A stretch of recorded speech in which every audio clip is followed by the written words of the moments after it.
Well, throughout the night, mourners have gathered at Oslo Cathedral to remember the victims of Friday's killings.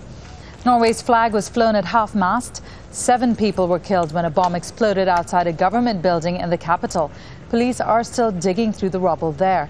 That attack happened hours before the killing spree on Utøya Island.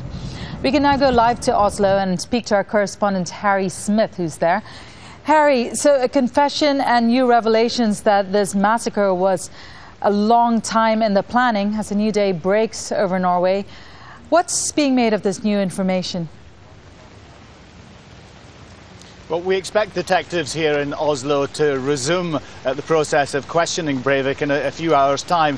The suspect is being held here in the city at the police headquarters. Detectives have described this process as very challenging. They say Breivik is cooperating, but only in a limited way.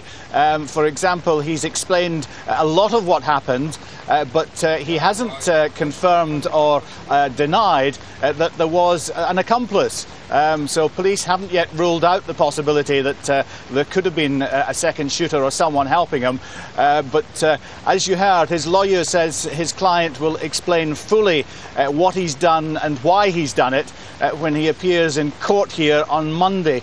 He is due to appear at the main court in Oslo. It will be a private session behind closed doors. There will be no members of the public. There will be no reporters. But we hope after that appearance to have more details from the police about precisely what happened and perhaps some clue to his motive. In the meantime, detectives are still searching his flat. They say they've located or they've identified the car that was used to bomb to set off the bomb here in Oslo, and they've identified the car that was used to travel from Oslo to the island. Now, Harry, as you're speaking there, we're going to bring up some live pictures of Oslo. It is a new day. A nation is still in shock. We understand that he's being charged with terrorism. What's the idea behind that? Well, the idea is quite simply that this is, how else would you explain it? This is a horrendous act, more than 90 dead, and the police clearly have to frame the charges accordingly. I'm not quite sure how that translates from the Norwegian, but the death of more than 90 people, it's very difficult to describe it in any other way. Mm-hmm. And Harry, overnight there was a candlelit vigil, and today there seems to be tributes planned. Can you tell us what people are doing?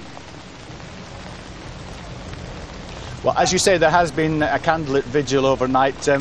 People just, I think, want to come out and somehow try to express what they feel. Many of them are trying to express feelings for people who've died who they never met. It's a great shock, I think, to everyone in this, because you've heard from the Prime Minister Stoltenberg, this is a small country, and people, I think, identify with those who are now grieving for the loss of young loved ones. Later today in the main cathedral, we are told there will be a service, a memorial service.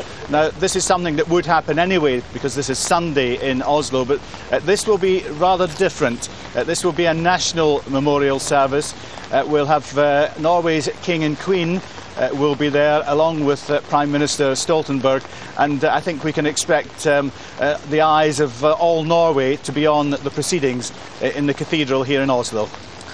Harry Smith, live for us in Oslo. Harry, thanks.